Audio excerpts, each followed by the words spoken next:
कि 24 तारीख की रात को कुसुम्बा थाना में एक घटना कारित की गई, जिसकी सूचना 25 को थाना को मिली। 24 को मंगला जुलूस के दौरान जो मृतिका है, एक नाबालिग बच्ची है, वो मंगला जुलूस के बाद मिसिंग पाई गई। गांव के कुछ लोगों को ये बताया गया कि घर के सदस्यों के द्वारा कि ये मंगला जुलूस के बाद से कहीं गई है, मिल नहीं रही है, और उसको ढूंढने का प्रयास किया गया। कुछ हद तक गांव के कुछ लोग इसमें इन्वॉल्व हुए उसको ढूंढने में। अगले दिन तक बॉडी या वो बच्ची नहीं मिली। तो फिर जब अगले दिन उसका मृत शरीर के बारे में जानकारी प्राप्त हुई, हम लोगों ने FIR किया। इसमें मुख्य रूप से 3 मेन अक्यूज्ड अभी तक सामने आए हैं। इसमें एक खुद उसकी माँ है, रेशमी देवी, दूसरा भीम राम है, और तीसरी एक जो तंत्र मंत्र करती हैं, ओझा गुनी जिसको भी कहते हैं, एक महिला है, शांति देवी।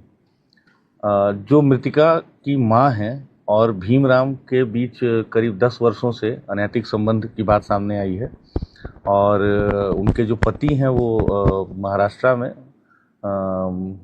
कुछ रोजगार करते हैं और कम ही घर आना जाना होता है।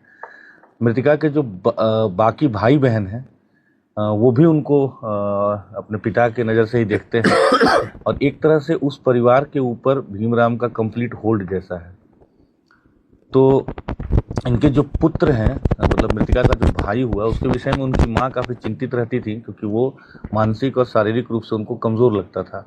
साथ में उनका इकलौता बेटा था, तो उनको हमेशा इस बात की चिंता रहती थी कि कैसे इसका भविष्य उज्जवल हो जाए, ठीक हो जाए, स्वास्थ्य भी इसका अच्छा हो जाए। ओझा गुनी का जो उनकी विश्वास है, वो पिछले कई सालों से वो जो हम लोग बताए कि शांति देवी हैं, जो ओझा गुनी करती हैं, और जो एक भक्तिनी जिसको कहा जाता है ग्रामीण परिवेश में, उनके पास जाती थी।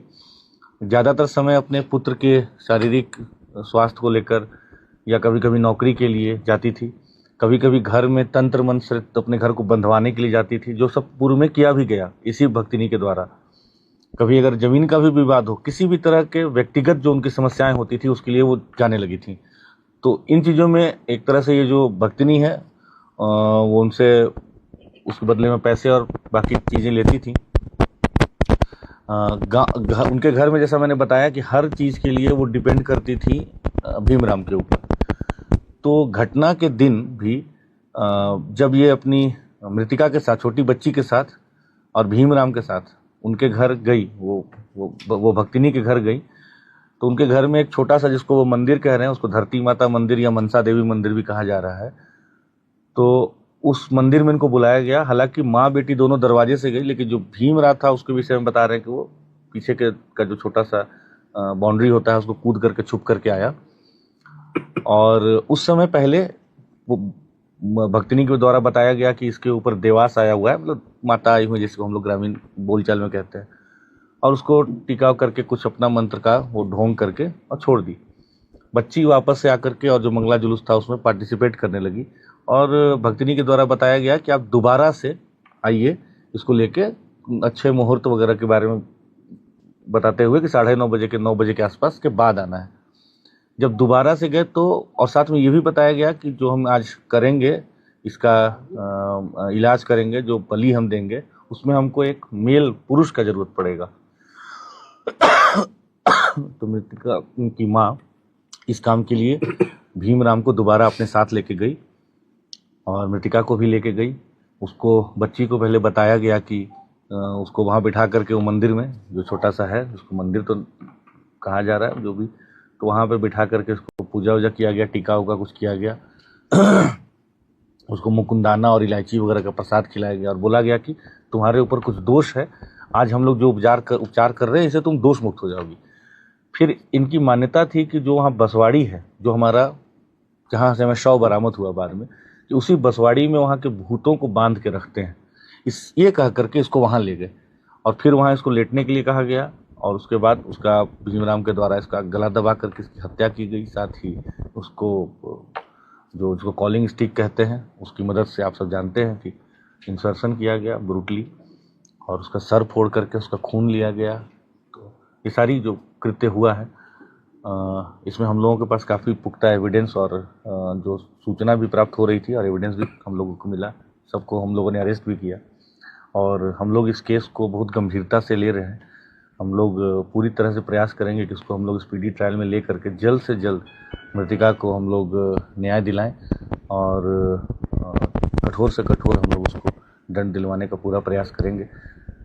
इस कांड के उद्भेदन के लिए 26 तारीख को ही रेस्पेक्टेड डीजीपी मैम के द्वारा और मेरे द्वारा एसआईटी का गठन किया गया था। उस एसआईटी में शुभम थे जो प्रोफेशनल आईपीएस हैं, साथ में एसडीपीओ विष्णुगढ़ थे, इंस्पेक्टर विष्णुगढ़ थे, 2 प्रोफेशनल डीएसपीज थे, कई और अन्य पदाधिकारी भी थे। साथ में कई और अन्य पदाधिकारियों ने इसमें काफ़ी सक्रिय भूमिका निभाई। इसमें सदर एसडीपीओ अमित आनंद है, साथ में वरीय पदाधिकारियों का भी लगातार हम लोग को निर्देश मिला।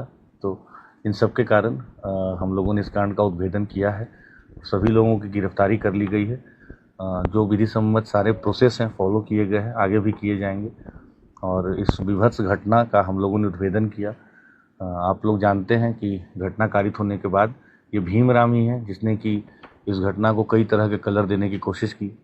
बार बार वो पुलिस को गुमराह करने के लिए इन्वेस्टिगेटिव एजेंसी को गुमराह करने का प्रयास करता रहा, but finally on the basis of very good evidence हम लोगों ने तीनों को आज अरेस्ट किया है।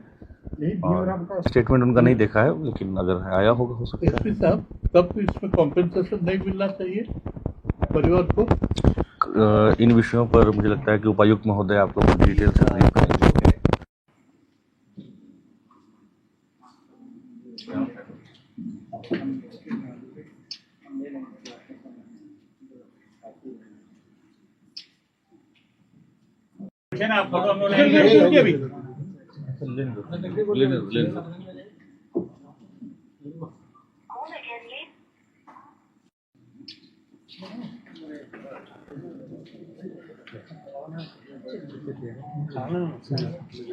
ठीक हेलो, इन को चेहरा दिखा दे। इन तीनों को एक साथ रख दो ना बीच में। वुमेन एक्टर्स भी है। अरे ले कहाँ ले जा रहे हो? ये कहाँ ले जा रहे हो?